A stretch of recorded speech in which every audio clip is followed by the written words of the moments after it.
Salem easy சமையல் சேனலை subscribe பண்ணாதவங்க சப்ஸ்கிரைப் பண்ணிக்கோங்க. பக்கத்தில் வர பெல் பட்டனையும் ப்ரெஸ் பண்ணிக்கோங்க.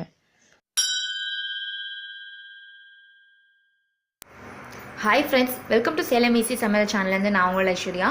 இன்றைக்கி நம்ம பார்க்க போகிறது தக்காளி சாப்பீஸ். அது எப்படி செய்கிறதுங்கிறத பார்க்கலாம். பாருங்கள், தக்காளி எடுத்து வச்சுருக்கோம். 1/2 கிலோ தக்காளி எடுத்து வச்சுருக்கோம். தக்காளி வந்து 2 கட் பண்ணி எடுத்து வச்சாச்சு.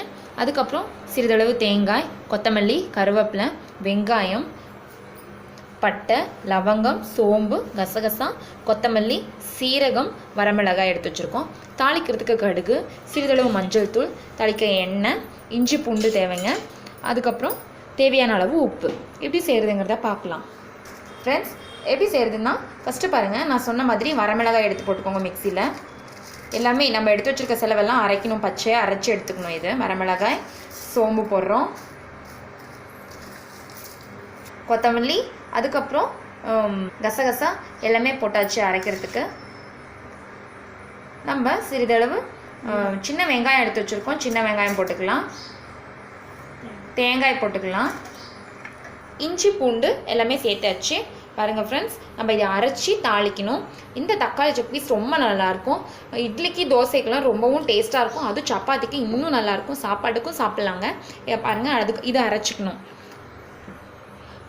பாருங்கள் ஃப்ரெண்ட்ஸ், எல்லாம் போட்டாச்சு. இப்போ தக்காளி ரெடியாக நம்ம எடுத்து வச்சுக்கோம். வாஷ் பண்ணி கட் பண்ணி அதையும் போட்டுக்கலாம். இது பச்சை அரைச்சி எடுத்து நம்ம செய்கிறது தாங்க. ஃப்ரெண்ட்ஸ் பாருங்கள், போட்டாச்சு, அரைச்சி எடுத்துக்கலாம். ஃப்ரெண்ட்ஸ், நான் சொன்ன மாதிரி செலவெல்லாம் போட்டு நான் பாருங்கள் நல்லா நைஸாக அரைச்சி ரெடியாக எடுத்து வச்சுருக்கோம். தண்ணி ஊற்றாமல் நீட்டாக அரைச்சி எடுத்து வச்சாச்சு.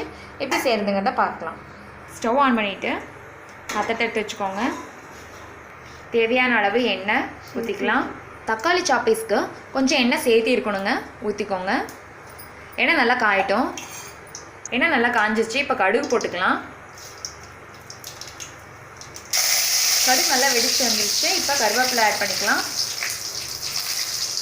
இப்போ நம்ம அரைச்சி வச்சுருக்க விழுது, தக்காளி சாப்பீஸ்க்கு தேவையான விழுதை நம்ம சேர்த்திக்கலாம். கொஞ்சம் கூட தண்ணி இல்லாமல் அரைச்சி ரெடியாக வச்சுருக்கோம். எல்லாமே பச்சையாக அரைச்சிக்கணுங்க, அப்போ தான் ரொம்ப டேஸ்ட்டாக இருக்கும். இது நல்லா வந்து வணங்கணும்.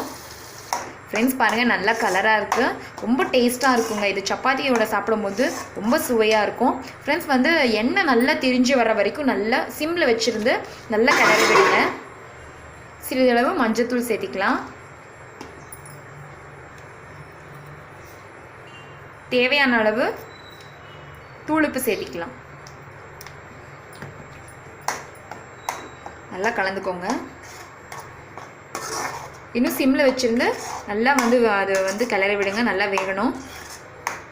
எண்ணெய் நல்லா திரிஞ்சு மேலே வரணும். அப்போ தான் நம்மளுடைய தக்காளி சப்பீஸ் ரெடி ஆயிரும்.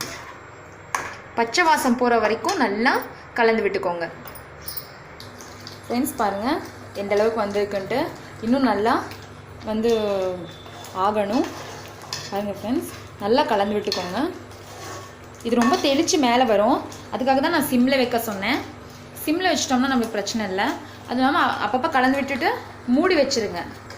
இப்படி ஒரு தட்டம் போட்டு மூடி வச்சுருங்க. சிம்மில் வச்சுக்கோங்க, சீக்கிரம் ரெடி ஆகிடும். இப்படி மூடி வைக்கிறதால தெளிக்காமல் இருக்குங்க. ஃப்ரெண்ட்ஸ் பாருங்கள், நான் சொன்ன மாதிரி நல்லா திரண்டு வந்துருச்சு. எண்ணெயும் மேலே நல்லா தெரியுது பாருங்கள். ஃப்ரெண்ட்ஸ், இந்த அளவுக்கு வரணும் நம்மளுடைய தக்காளி சப்பீஸ். அப்போ தான் ரொம்ப டேஸ்ட்டாக இருக்கும். பச்சை வாசம் போயிடுச்சான்னு பார்த்துட்டு இறக்கிக்கோங்க. பாருங்கள், ரெடி ஆயிடுச்சு. கொத்தமல்லியை இந்த ஸ்டேஜில் நம்ம தூவிட்டுக்கலாம். நல்லா கலந்து விட்டுட்டு இறக்கிடுங்க. ஃப்ரெண்ட்ஸ், ரொம்ப டேஸ்ட்டாக இருக்கும். கண்டிப்பாக ட்ரை பண்ணி பாருங்கள். இந்த வீடியோ உங்களுக்கு பிடிச்சிருந்தா சேலம் ஈஸி சமையல் சேனலை சப்ஸ்கிரைப் பண்ணுங்கள், லைக் பண்ணுங்கள், ஷேர் பண்ணுங்கள். தேங்க்யூ.